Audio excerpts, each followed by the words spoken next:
Thank everybody for being here. As you know, we went through kind of a committee reorganization where we actually got rid of our marketing committee, or a committee that was focused particularly on marketing, and kind of took some of the VIPs from that committee and put them onto our programs committee and development committee. So we're extending a special welcome and thank you to Julian and Emma, who are coming over from the marketing committee. But we also have some new people joining us today, including Danielle, and hopefully if Sophia joins us, you'll be able to get an introduction to her as well. So I just wanted to start, with that kind of said, just saying thank you all for being here, for your commitment to Tourism Cares, and for supporting our work. We'll take a few minutes at some point to go over kind of that new charter, what the new expectations are. Make sure you all have access to your toolkit. We'll take a short look ahead, but actually really, if you've been in my meetings before, you know they tend to just be update meetings, and we're really going to try to get out of that habit of just doing updates. Instead, we're going to try to keep you up to speed on what Tourism Cares is doing and use our time together to actually kind of do a deep dive onto some of our programs and just look at how can we communicate them better, how can we operationalize them better, and really lean on your expertise that way. So that's kind of the game plan. Today, we'll focus on that kind of map building process with the DMOs, just kind of getting started with that. I sent you a lot of materials, didn't expect you to read through them all. We're going to kind of go through the process, go through what the resources are, and then let you get back and do a little work kind of independently, and then we'll come back together and share some ideas together. So that's the overall plan for the meeting today. But let's start with introductions. I think I know all of you, but I'm John Sutherland. I'm the Senior Director of Community Impact at Tourism Cares. I've been here now for about 3 years. Is it longer than that, Katie? Yeah, about 3.5 years, because I was part-time for 6 months there. And I will pass it over to my colleague Whitney, and then each person can pass it to the next person so we don't have awkward silence.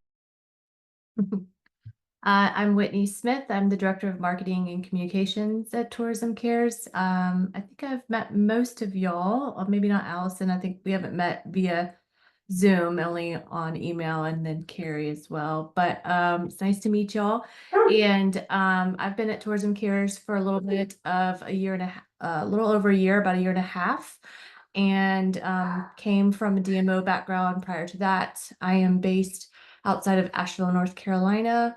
And I'm really looking forward to identifying ways that marketing can amplify and expand our reach through our programming. So with our programming, I'll pass it to Christina, because you're on my Hollywood Squares right. Wonderful. Hi, everyone. I'm Christina Rocks, and I'm the Community Impact Manager for Tourism Cares. If you hear a bird screaming in the background, it's just my bird. I apologize in advance, but I've been here for almost 3 years, I think, and it's been a really incredible opportunity for me to bring both my background and my education together. So I'm looking forward to working with all of you. Pass it off to Katie. I knew it. Hi, everyone. I'm Katie Hagedorn. I think I know most of you as well, that I'm the events director at Tourism Cares, and I've been with the organization for over 14 years now. So very much looking forward to, continuing to see the events and programs grow. So, and I'll pass it on to Regan. Hey everyone, I'm Regan Stolbaum. I'm with New York City Tourism and Conventions, which is the New York City DMO. I've been here for 24 years, and I've been involved with Tourism Cares almost that amount of time. So I was at the first event on Ellis Island, which was a lot of fun, and then I've been involved ever since then, and now serving on the programs committee.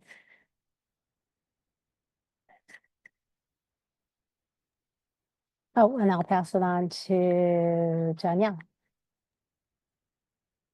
Waklisi, Assessment Danielle Tehama, and happy Native American Heritage Month. My name is Danielle. I am a Senior Associate Principal with Carraggio Group, enrolled Klamath Tribal member. and currently calling in from Salem, Oregon. But I've been in the tourism space in the DMO space for over 20 years.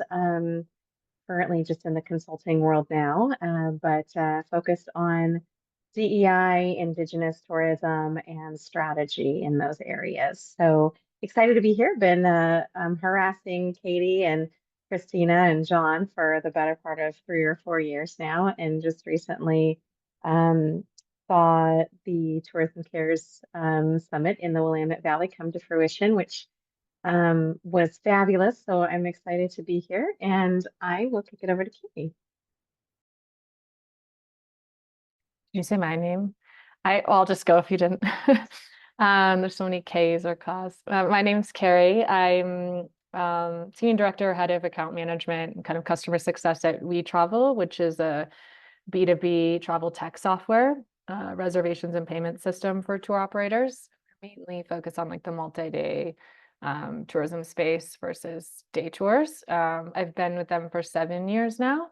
And before that have like B2B SaaS sales experience as well. So I think we've been part of Tourism Cares for 3 years since around COVID. I'm actually not sure. But Shayna, our head of partnerships, also sits on the board. So we're heavily involved. I'm excited to get started. I will pass it over to Emma. Emma's showing up on mine.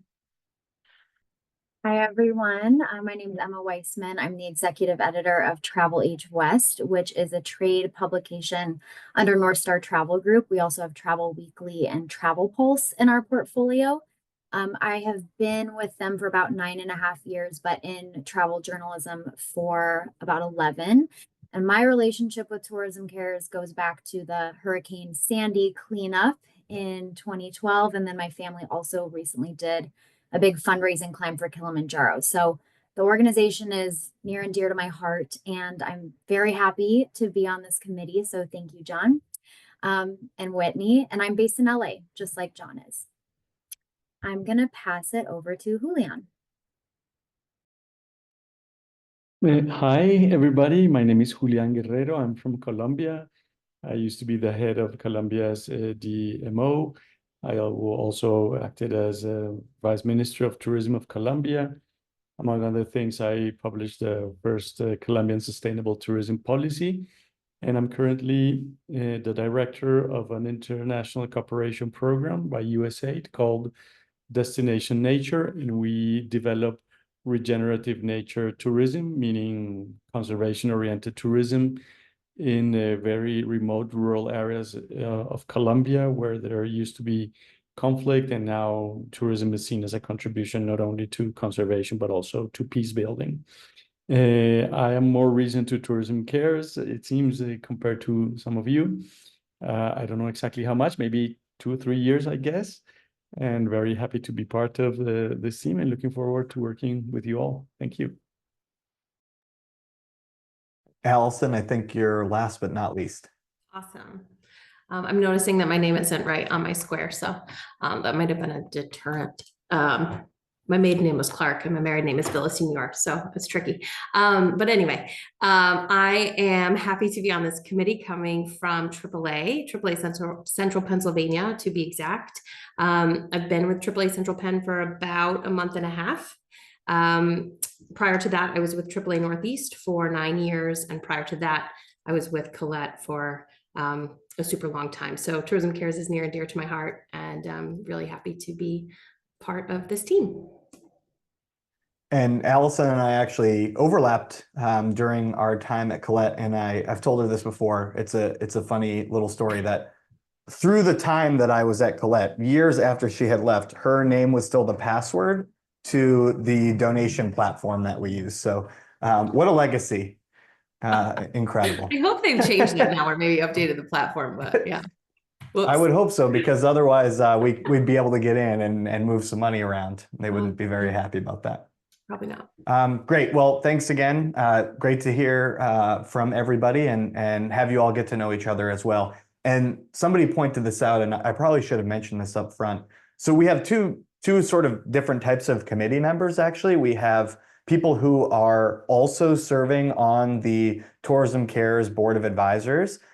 So that's Regan, Julian, and Shannon. And we do have AAA representation, We Travel representation on the board. And then we just have committee members, which would also include Sophia, who's not here right now, who are serving in a non-board capacity, but we do kind of think of the committees as at least a possible place to find future board members. So just something to keep in mind, that we have people who will have interactions with the board, go to the board meetings, and then others who won't. And so we'll try to keep each other updated on all those things. So I did give you a little bit of homework in advance of the meeting, and you would have had to read the charter also when you kind of filled out the form confirming your participation in the committee. As I said, we kind of re-envision these to be more about action rather than just kind of advice and updates, where we're really looking for the committees to supplement our staff-led activities.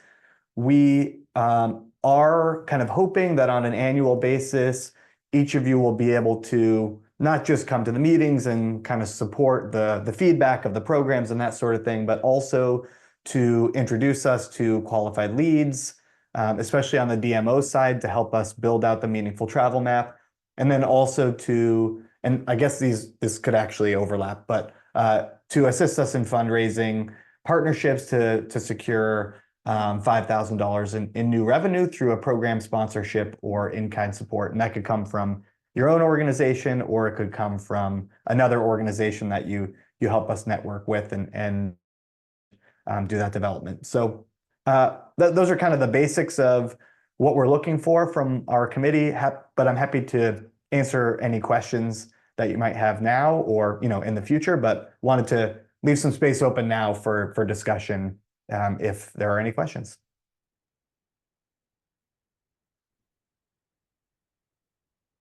Go ahead, Julian. Yeah, thank you. No, thank you so much, John, and thank you for putting out these ideas of the work of the programs committee. I think it's very, very relevant.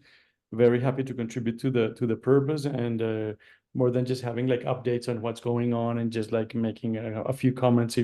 I like the idea of giving us like direct responsibilities in terms of seeking leads for either the Meaningful Travel Summit or the map or learning or sponsors of whatever type of events there are. I'm very happy to see. I know that we had discussed this in the marketing committee with Whitney and other members of that committee. That, for example, the learning section was not like really up to date, and it was like, I think it was not even accessible, or there was not much information. And I see now from visiting the webpage that there are at least, I don't know, 5 or 6 courses that you can actually access, and they are available. So I think that that's a very good, because there's nothing worse than to see something on a webpage and you go and look for it and it doesn't work. So congratulations on that. I think that that's very important.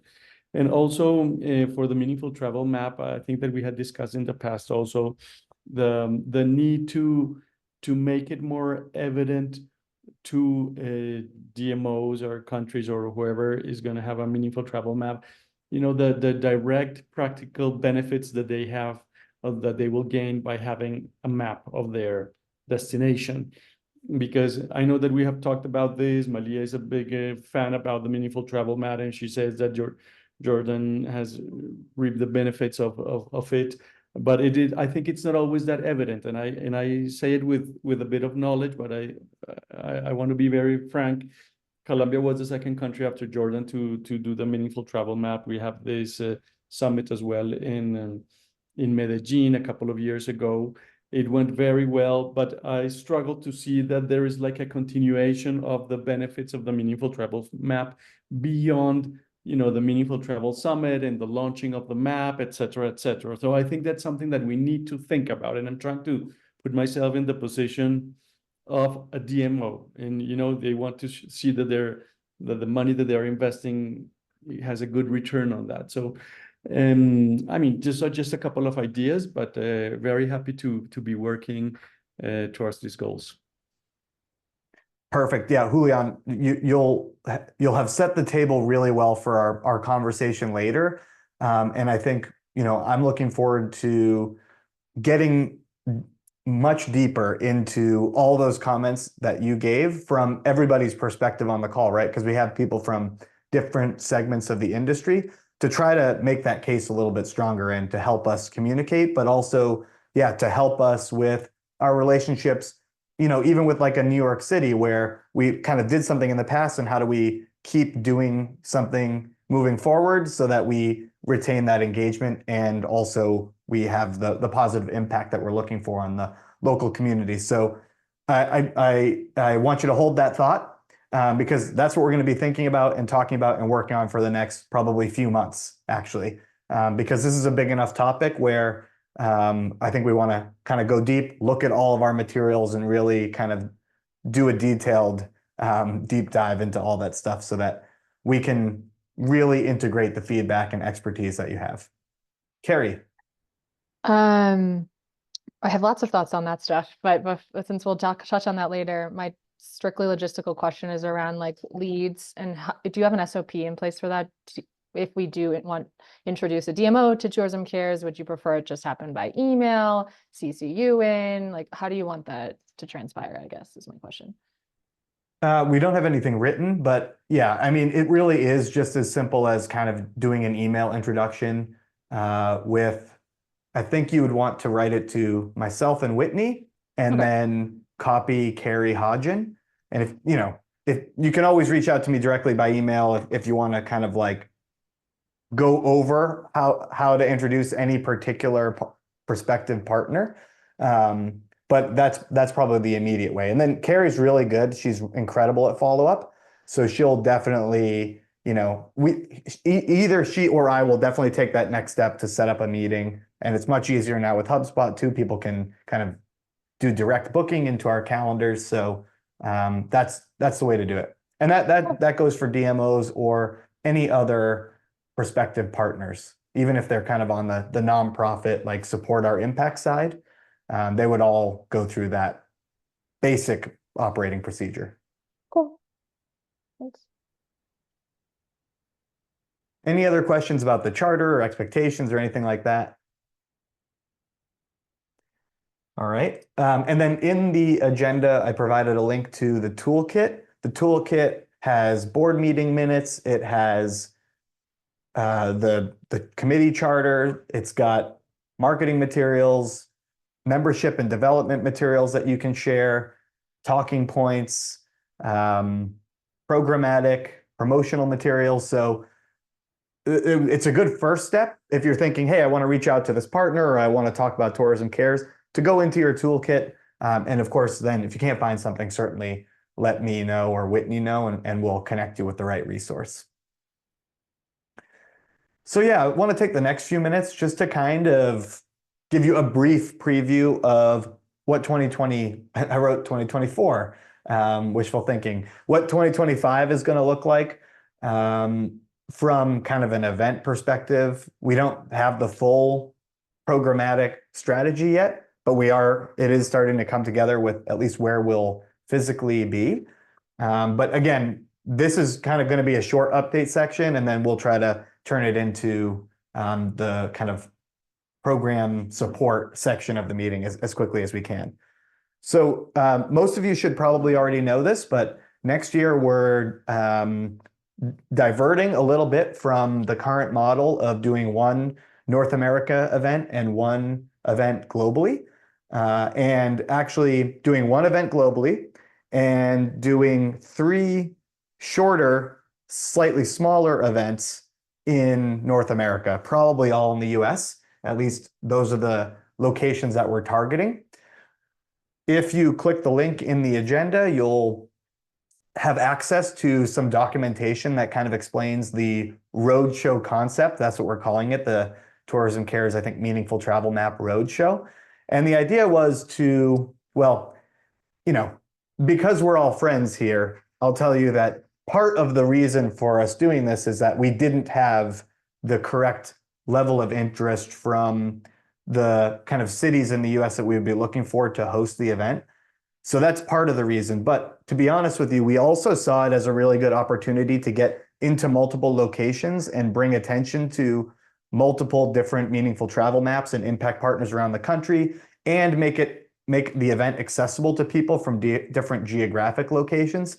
You know, people on the East Coast probably had a tough time getting out to Eugene. I know that my team out in the Boston area did in earlier October. So we're trying to kind of provide some geographic diversification. We haven't formally secured Miami yet, but they have basically said we're all in. And so we'll be sending over an agreement. So we've got that probably set as one of the locations.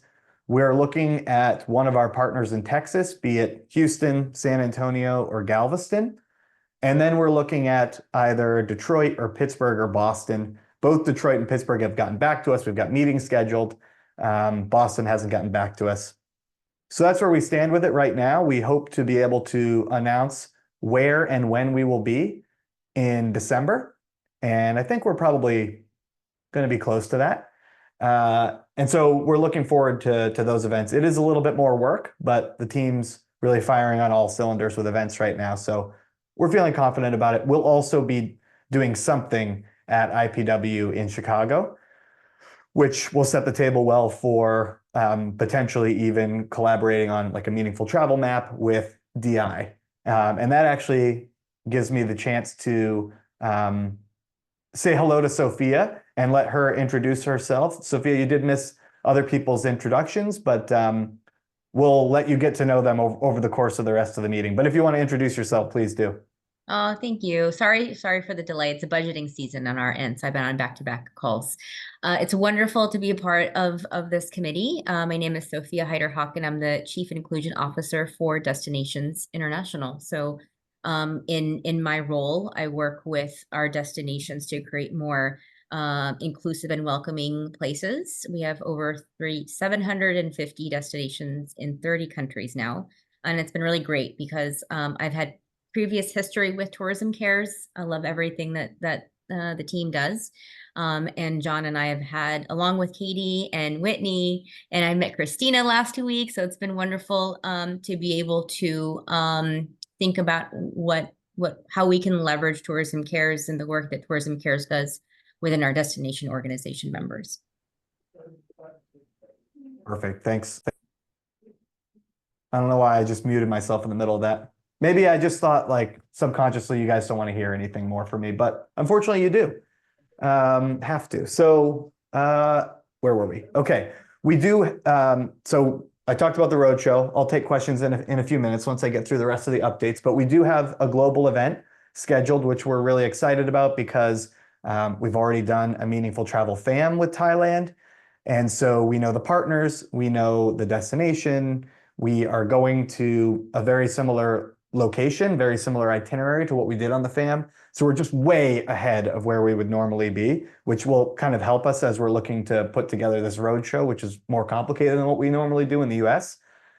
We have tentative dates, September 7th through 13th, although the attendees will have to depart the US on the 5th to get there on time. And it will be Krabi, which is a coastal city, well, a province in the south, where they've got some great community tourism opportunities. And then we wanted to also spend some time in Bangkok doing a green city tour. And there's, lots of different impact partners kind of in the general Bangkok area. And we'll continue building out the meaningful travel map. So that's on the horizon as well in terms of an in-person event. We also do have an in-person event that there's been no discussion about yet publicly, which is another meaningful travel FAM in Hawaii in a month, December 2nd through 7th. They've been big fans of working kind of at the last minute, but that's okay. We are in the process of building the meaningful travel map of Hawaii, and they're putting together the itinerary. And so I'll be heading out there and possibly somebody else from our team as well. We're waiting to see if they want to make a financial commitment to that or not, but they said that they did. And so we'll be launching their map shortly. We've got Martin County in Florida coming on board shortly as well. We just had South Africa sign their agreement, so we'll probably be able to launch in February or March. And then we were supposed to be launching Ireland at USTOA, but that's running behind. Our contact is leaving and trying to figure out who is going to coordinate, and they've just been kind of slow. But we're looking forward to that one because there's a lot of travel trade that goes out there.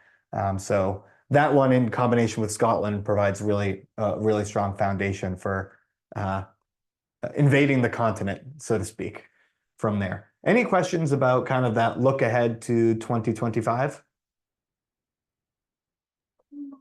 I have a question, John. Is the when you do the North American Roadshow, is that going to follow the same kind of format? Will each event have the same format as the past ones, or is it changing?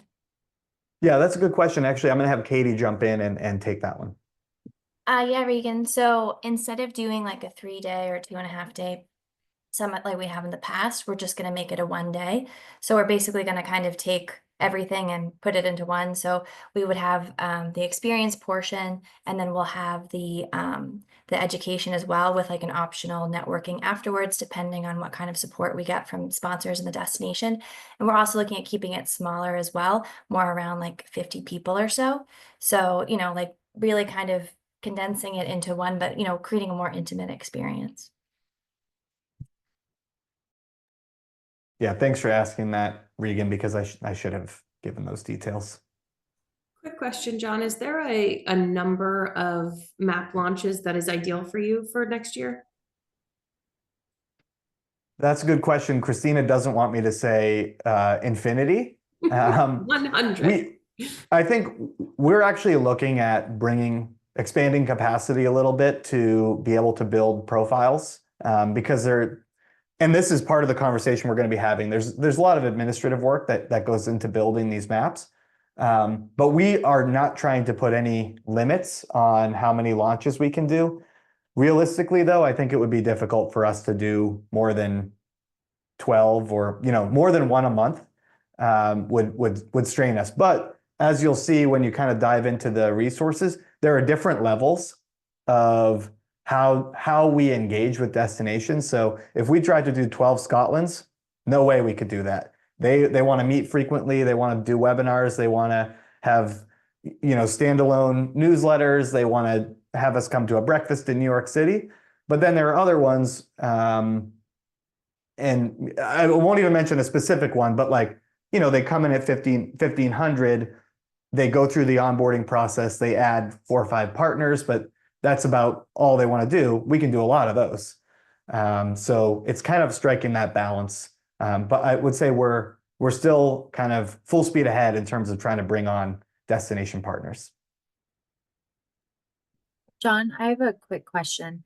For the intros to DMOs, is there a sell sheet or anything for the map that we should be sending people, or is it just like, take it away, John, you can kind of explain everything, or any kind of language that you want us to use?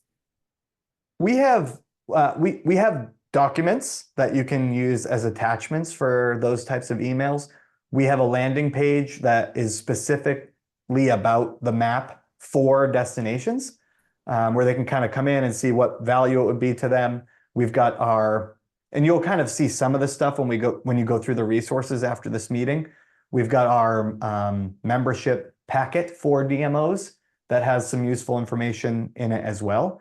And so, yeah, Whitney is providing some links there to some of those relevant resources. Thank you.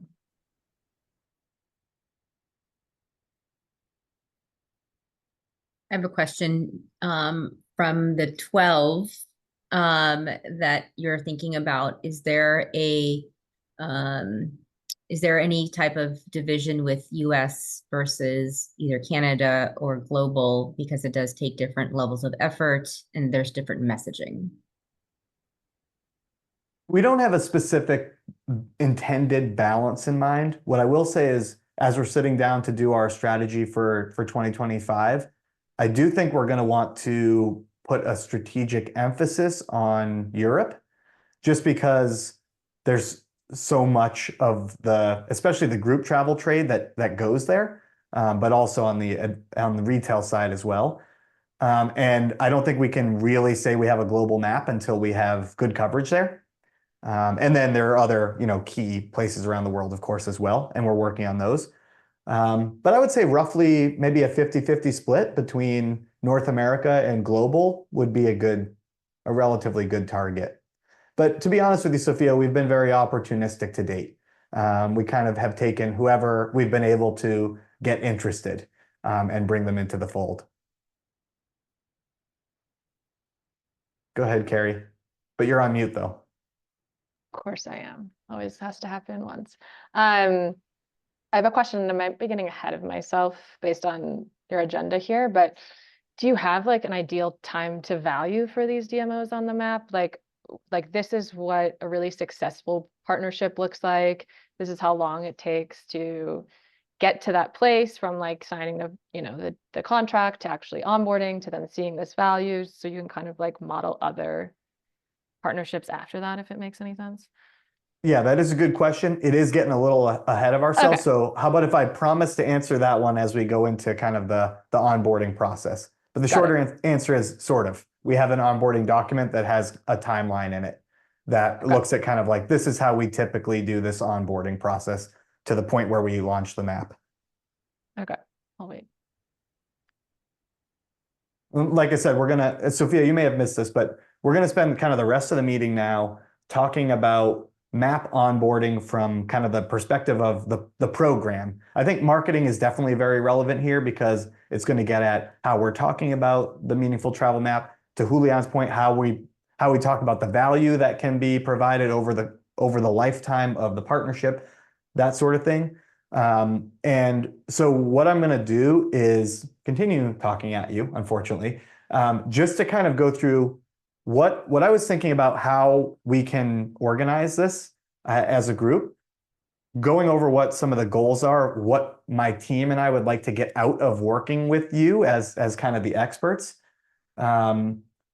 Then kind of go through step by step a little bit of the process that we have for onboarding the DMO members from the relationship building all the way through kind of what I've called the renewal, which is kind of that ongoing value that we talk about. And then I'll just kind of go over what the ask is for you kind of on a homework level in terms of going over this material and then kind of thinking it through on a deep level and making some suggestions for how we can improve. Does that make sense to everybody in terms of how we proceed? All right, perfect. So yeah, we're going to focus on this topic at least until we make some headway, but probably into the new year. If you did take a look at the agenda, I think I put as a deadline for kind of your deliverable on sharing with the group some feedback around ideas for improvement or suggestions for execution, operationalization, all that stuff, January 10th. So I'm giving you, over 2 months to kind of go through these resources, talk to us about it. We can always do a check-in in the middle if you want. And then to kind of come up with a deliverable.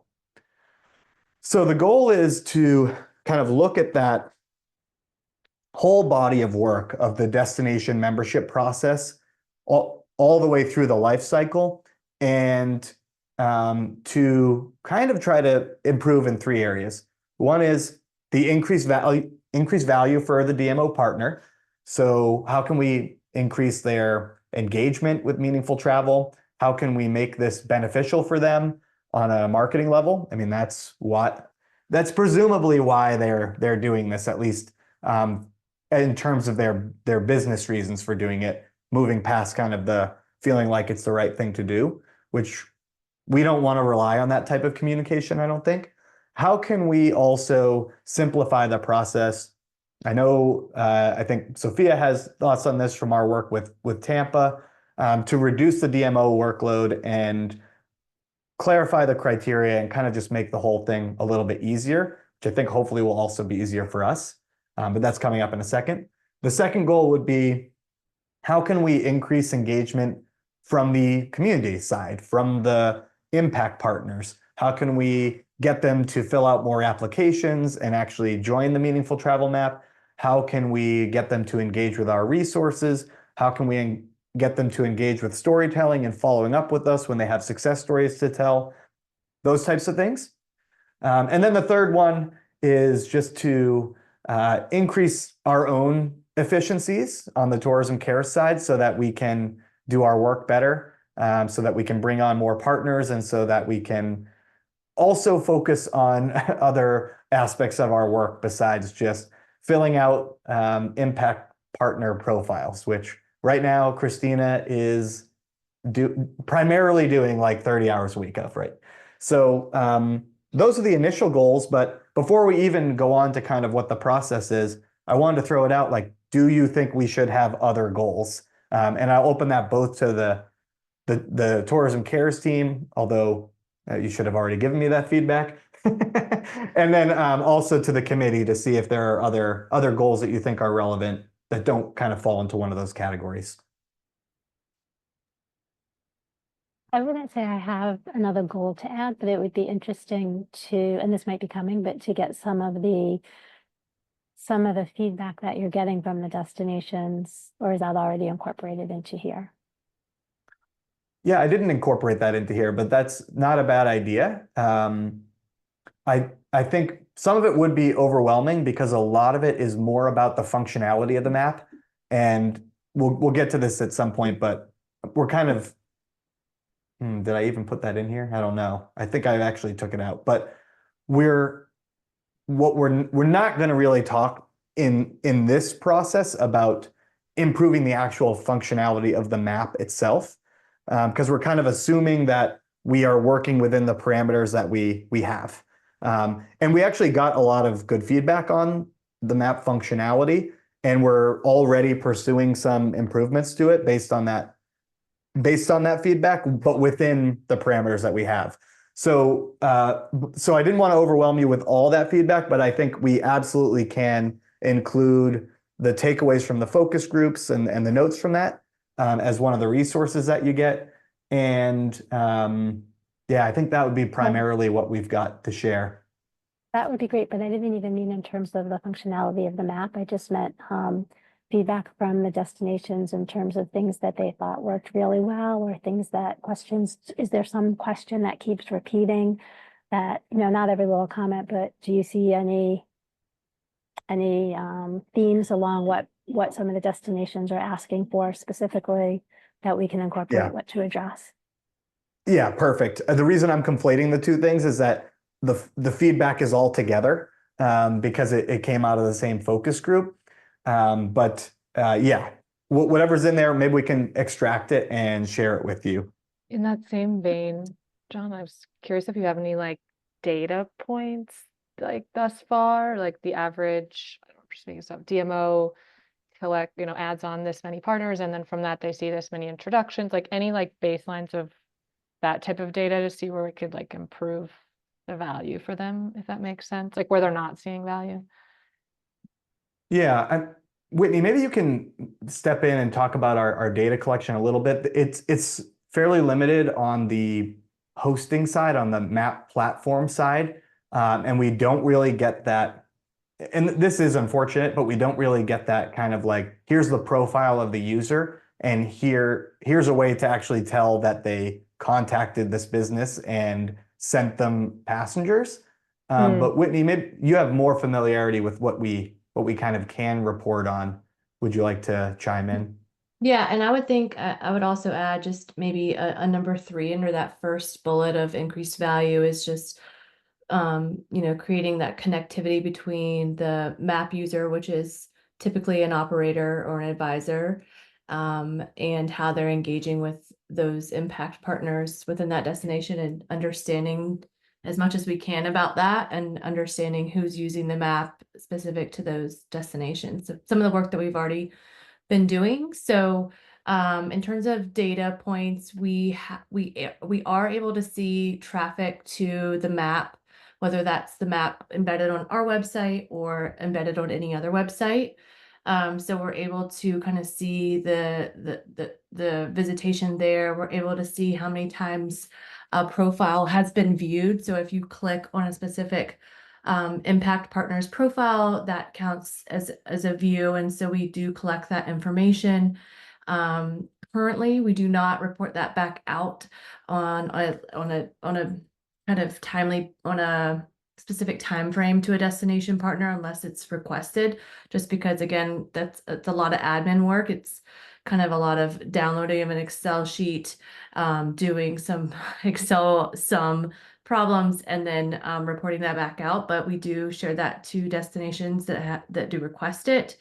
And then we have begun tracking just in general through our database operators that have identified that they are using the map. And so we haven't operationalized that farther than that. We're just starting to collect data of like, yes, I do use the map or I intend to use it. And so that we can then follow up with them and get more information out of that from them. And that's kind of the data that we're collecting thus far about the map and how they're using it. Have you, from that standpoint, have you collected data on either the profile of the destination? So either from a budget standpoint or a population standpoint, to understand the interest levels. So do you have more smaller destinations or medium-sized destinations? That's one. And then the other is the usage of, so I'm thinking of, I've been thinking about the map from a legacy initiative. So from a meetings and events standpoint, I think the map is a perfect legacy tool to be able to highlight the different small businesses that are aligned with the criteria. So I also wonder if destinations that currently use the map are asking maybe for the impact, whether it's from a meeting or event or a festival. And I think that story could also be really powerful. Well, I'll just speak to the meetings perspective. That's not a audience that we've really tapped into yet. I think that's something that we're maybe looking into expanding upon in 2025 and 26 is really on the MICE side of things. We've really just focused on operators and advisors in terms of map users, but there is a lot of value in getting meeting planners and to use the map to source suppliers as part of their program. And then, like you mentioned, that event calculator or whatever they call it, it's easier to report back on as opposed to getting that information back from the operator, I think. I don't know if, John, you have other thoughts on that. And then in terms of size, I mean, we do have that information. I would say that we look at like medium to large size DMOs, whether that's like city specific. We don't have any state tourism DMOs. Do we currently, John? I don't think we do have any states. So it's either larger, medium to large size US cities or countries. Yeah, but it does range. I mean, it ranges from Scotland, Thailand, down to San Luis Obispo, which is a DI member. Excellent. No, these are all, I mean, I can tell already, these are very insightful questions, and I think we're definitely headed down the right track in terms of where you all can support. So that's great. So yeah, so those are the goals. And now I remember I put a few kind of assumptions, resources, and restrictions at the very bottom of the document here below the resources to review. So I'm looking at our agenda, obviously. We are using HubSpot. That's helped us. We can use templates. We have ways of kind of organizing our information, but I built a profile this morning because we've been working on our standard operating procedure and everything like that. And you have to open like 8 different platforms to be able to build one profile. So that gives you kind of an idea of how complicated it can get. Like I said, we're going to kind of focus on the delivery of value to the DMO rather than on the map's design or technology, just because we have limitations in terms of partnership and that sort of thing. We're assuming current organizational human capacity resources. So as much as I'd like to say, hey, yeah, let's hire somebody to do XYZ great idea that we have, we won't be able to do that probably, unless we can also come up with a budget to do that. Yeah, so that's that. But I thought what I would do is just kind of go over the process on a high level. And now that I'm thinking about it, I think what I'll have to do is outline this in a separate document so that you can kind of see it, and then link to the resources at kind of the time we would use them. That's a much easier way for organizing all this stuff. So hopefully I'll be able to get that out to you before you start diving into it. But it starts on the development side. We maybe meet somebody at a conference or target them in some other way and have a conversation based on expressed level of interest from a destination. Carrie will generally meet with them at that point. Oftentimes I'm included, but not necessarily always. They'll sign an agreement based on the level that the DMO wants to come in at. Then we schedule an onboarding meeting. During the onboarding meeting, we go over the criteria, we go over the process, we give them resources, and we ask them to basically start, if they want to start prospecting and allowing us to what we call pre-vet the impact partners. We started doing this because what we wanted to avoid for the destinations was them putting a lot of effort into getting somebody to apply and then having them get rejected after they apply because they're not a good fit. So what we do is we will go through a list of prospects from the DMO and return it with comments and a green, yellow, red identifier, with green meaning, yes, absolutely invite them to apply. Yellow meaning it could be promising, but maybe there's not enough information, or we really aren't sure, or maybe they are in violation of one of our policies, so we need to verify that. And then red meaning probably we wouldn't encourage you to invite them to apply. Then we provide the DMO with resources to reach out to the prospects that we have kind of pre-approved or pre-vetted to submit their applications. We will do follow-ups. They'll do follow-ups with the impact partners to get them to actually apply and fill out the application. And I think that's an area where we can figure out how to improve and get a better return rate. Once we get their application submitted on the platform, we fill out the profile.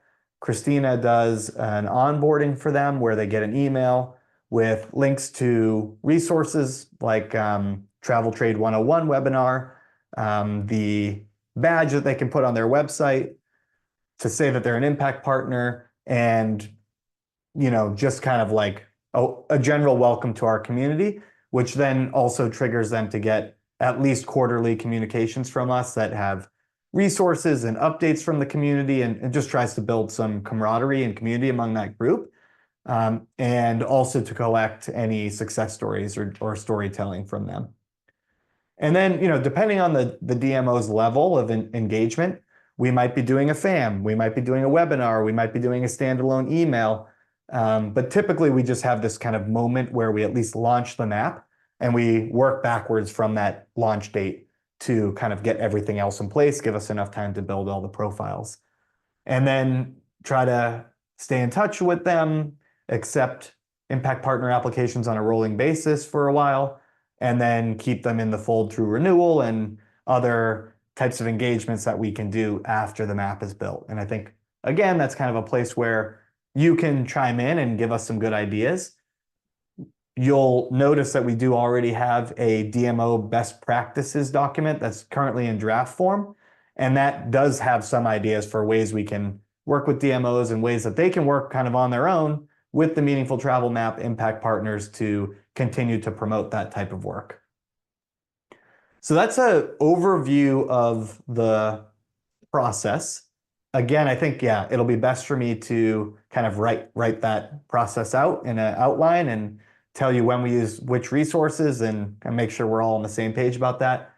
And so, I will absolutely take questions, but just to reiterate what I'm hoping you'll do by January 10th, and we can converse over email if you have questions or anything like that, is look at the process, look at the resources, and then, we can get an email chain going or whatever, ask any questions you have, consider the needs of all these stakeholders, the goals that we have, and then come up with an idea for how we can improve.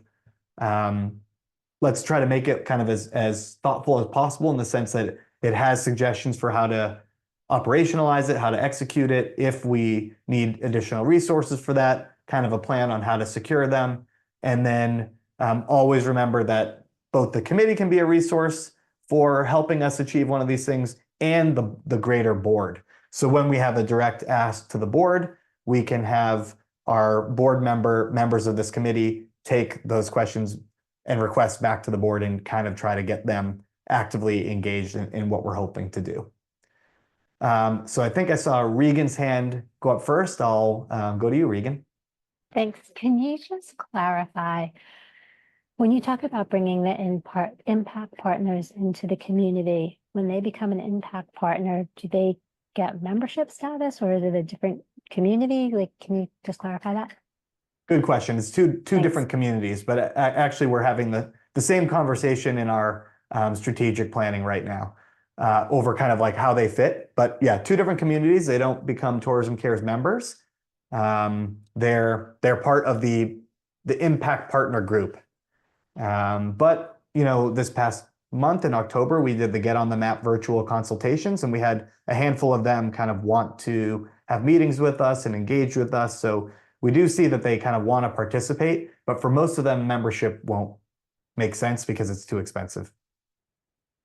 Carrie? But they get most of our communications besides like the specific member e-newsletter that goes out quarterly. And So- then some additional smaller benefits that only members get. Okay, so they get their own newsletter. They get invited, I guess, to like Jen's webinar, Jen's educational session. Okay. Yes. That's Yeah, how what it's done. Regan's referring to is that we have an agreement with Alon Tourism Solutions, which is owned and operated by Jennifer Ackerson. And she's really good at kind of connecting the dots between nascent tourism industry suppliers and the travel trade. We had her in Willamette. She kind of put a panel together. We're figuring out what the future of our partnership looks like. But what she's been doing is allowing us to share with the impact partners a hour-long webinar that's like a Travel Trade 101. And then we've been doing quarterly office hours with her where the impact partners can come in and ask any question that they want. Those weren't particularly well attended, so we're looking at ways to integrate those a little bit better so that we can get more people there and provide more value to the impact partners and not waste Jen's time. My wheels are spinning because I've built this customer success team at Beach Travel. So it's like the value, the renewal, all these things. So I'm just curious what is the number one, do you have one maybe even like foundational thing you're trying to solve with existing partners or new partners? Is it like renewals? Like you have a really low renewal rate? Is it like expansion? Like, I guess like with your existing partners, like what's the biggest thing you want to tackle there? We actually don't have a low renewal rate. At Tourism Cares, we have a very, very high renewal rate, like in general. I think we lost like 2 members this year or something like that. Which is great. But We're seeing and that's value. not, I don't even think we lost 1 DMO over the course of the year out of whatever, 30 or something like that. I think though that doesn't mean that we don't need that value proposition solidified. Of course. Which might help us engage at a higher financial level over the course of the partnership. So that's one thing, but I would say the main thing we're trying to solve for is expansion. How we can build the Meaningful Travel Map to be truly a global tool that has lots and lots of travel and tourism destinations on it so that when a travel advisor or a tour operator goes to the tool and they're looking at building a tour in a common destination, they find it. They find it on the map, they find 10, 15 impact partners to look at to figure out how to get into their supply chain. Perfect. And congrats on your high retention rate. Yeah, thank you. I wish I could take credit for it, but I can't. Go ahead, Julian. No, I was going to ask before, but I think you responded in part to the question that I had, and it is, you know, the curatorship or the vetting or the selection of the, you know, the experiences or attractions or whatever. How is it made? I mean, you gave some detail that you went back and forth and you had like a kind of traffic light saying yes, no, maybe. But are there like written criteria? Is this something that the Tourism Cares team decide on its own, or is there like a selection committee where there are 2, 3, 5 people that have a look at it and go back and forth? So I would like to know a little bit more about that, because I think that that's the heart of the trust that DMOs will put into the meaningful travel map, making sure that it's like a kind of exclusive club of DMOs that have those very, very selected experiences. But also the other thing that I wanted to ask, I just forgot. Was if it was necessary for the applications to be like submitted through DMOs, or if some other kind of tour operator or agency or something could apply like directly without the need to go through a DMO. Great questions. I'll answer the second one first. Anybody's welcome to apply for the Meaningful Travel Map at any time. And we actually do we get random impact partner applications from various parts of the world that where we don't have DMO relationships, and it's still free for them, and we still want to include them when they meet our criteria. So that's one thing. We can get direct applications. We get some applications through partnerships with like-minded organizations. There's an organization based out of Europe called V Social that does a lot of work with community-based tourism. They've submitted some of their partners, which are CBTs in destinations in Latin America. So we have a few from them and from Ana Mondial and stuff like that. And then what we've started doing, Christina and I, we have had some DMCs apply to participate in the map as impact partners. And we think that's not necessarily the right fit. But if they're sufficiently focused on community-based tourism, what we're now telling them is get 3 impact partners that are involved in your value chain to be on the Meaningful Travel Map, and then we'll add you. So it kind of makes them have to demonstrate that they're doing that work, and it helps us expand the Meaningful Travel Map. Now I'll answer your first question, or at least try to, because we are running up on time. When you get to the resources, you'll see we have a link to our criteria for our Meaningful Travel Map. It is a painstaking process evaluating the organizations, and it's also a painstaking process, as Sophia will be able to testify to, communicating the criteria effectively to our destinations. They have their own conception of what meaningful travel is, or they're just adding as much as they can to see what gets vetted. And sometimes we'll get huge lists where 25% are greenlit, maybe less. So we do have to work on kind of improving that part of the process. The impact partner applications are evaluated mostly by Christina, also a bit by myself. I'll do some of the pre-vetting, but there's no committee or anything like that. Thanks, Danielle. Yeah, so I do want to respect everybody's time, and we can dive more into any of those issues, either by email or on an upcoming call. But I'll follow up with, like I said, kind of the outline, more links to as much resources as we can, and look forward to getting your feedback. And if you pop something in the chat and you can stay and get your question answered, I'm happy to do that. But I want to let anybody who needs to jump off to a new meeting go ahead and do that. So thank you all very much for your time. Appreciate it. And looking forward to working together with all of you. Thank you. Guys.